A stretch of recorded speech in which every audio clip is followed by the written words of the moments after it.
Today, we're looking at the Nocfree End. It's a split keyboard, which, dude, I've been seeing some people get pretty hyped for this. I did some research into their last board and people really liked it. Now, a lot of the times with the ergonomic stuff and just like split keyboard stuff, it depends on the board. Like, it really does. I like this one here though because of some of the features it has. Plus they're using a switch. They didn't say which manufacturer they're using, but they're calling it the Nocfree Rhyme. They have a bunch of different add-ons. It's a Kickstarter project. They did deliver their first one, and again, apparently people really liked it. They do have a small discount on this one here, and they did sponsor today's stream by sending us out a keyboard kit to take a look at. I think they also sent us a numpad. Plus they sent us one of the other keycap sets as well. First impression of the board, without getting into too much detail, it came like this. I'm not going to blame this on them. Dude, I think this was shipped by UPS, and dude, they did not give a shit about this package. So, with that in mind, one of my instant criticisms of this, because this isn't a super cheap project, but it also isn't super expensive, I would suggest them just like ditch the cardboard case and put this in a hard shell. I think that's my very first criticism to this. I don't know if this is final packaging, by the way, but I would say ditch it. I like the aesthetic a lot. You know what this reminds me a little bit of? It reminds me of the typeface keyboards. Maybe it's just because it has this big ampersands on the side here. But it's an all aluminum chassis. It's nice. It's a nice looking, very clean looking chassis. I appreciate that you actually have toggles on the side and whatnot, which, you know, for me, that's a pretty big deal. Like, I like when keyboards do that these days, and I've been pushing for that for quite a while. They have some really nice colors. I actually would have loved to have seen this in that like charcoal black color they have. I feel like that would have been my vibe. It's like stealthy, but it is nice. And they do have a separate numpad they're offering as well, which is pretty. This is gasket mounted too.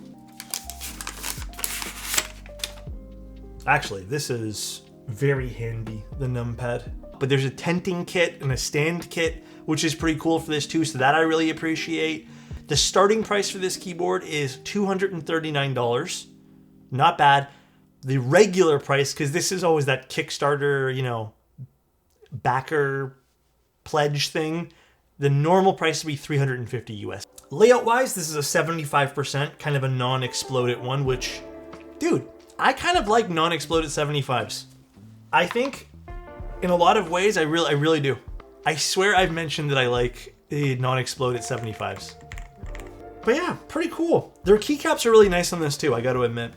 Keycaps are really cool. I do wish they were a tad thicker, which we'll show off right now. They're not the thickest in the world, but I mean, they're adequate, I'd say. They did say they're using a gasket mounted solution here, which we'll figure out how to open this. Actually, I'm not even too sure. Oh, I see how they did this. Maybe I won't open this today, and maybe this is going to get a point off from me. My suggestion to Nocfree for this, I see where the screws are. Can anyone take a guess? Anyone dare to guess where the screws are on this? Underneath the adhesive foot. So, okay, that loses a point to me. I feel like it's probably a double-edged sword. Like, if you're buying something like this, you probably know what you want, and you probably won't take it apart, which is totally fair. But for someone buying this, who's buying a more premium product, and there's a slight chance that you might open this to tinker with it yourself, I strongly suggest figuring out a different solution for adhesive feet.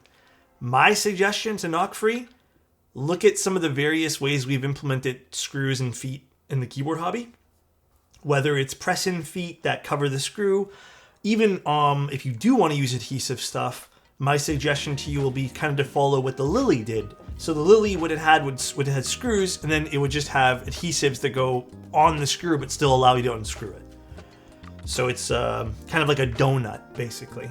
But I think there are some elegant solutions they can probably do for this so you don't have to tear off this adhesive and then completely destroy your keyboard to get into the internals here. Let's see what else we got. A donut sounds good right now. Dude, for real. Even if someone doesn't want to tinker, I still like to see cases being accessible just for ease of repair. Yeah, there's that too. Definitely that too. We'll talk about the switches here in a second. I want to just grab some of the other stuff here. We have our cables. I'm guessing this is just for charging because these two should interface wirelessly, which is really nice. Yeah, the moment I plug it in, it turns on. So I think the batteries may be dead on this. We probably have to let this charge. We'll let it charge for the stream here. I can plug in two cables here. I do think this is one of the better looking splits on the market right now. For $240, I like the aluminum chassis.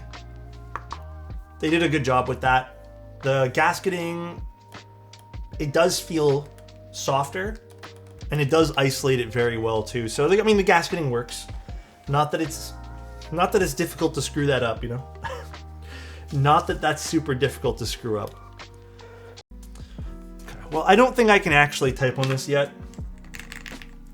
But let's just do some typing tests just to see what this feels like. Bit of a bummer. I don't know how long this would need to charge.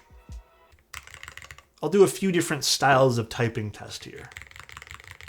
We'll do connect it, not connect it.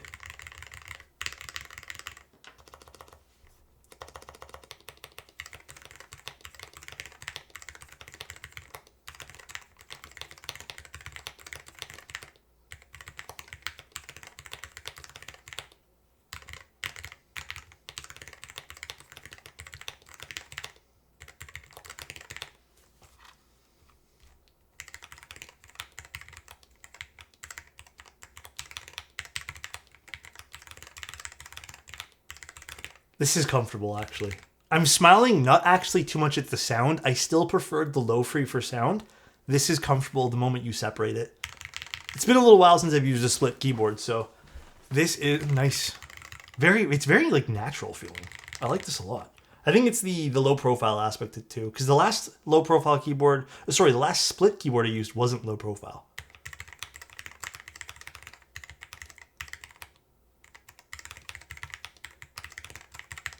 Ooh, I can actually get used to this. These really make for excellent gaming keyboards too. Like if you don't want to game with a big keyboard and you don't really care about like the performance, I guess in this case, it's cool to get split keyboards for this. Yeah, you can even put the numpad in the middle if you want, because they have a numpad that comes with this whole set too that you can use.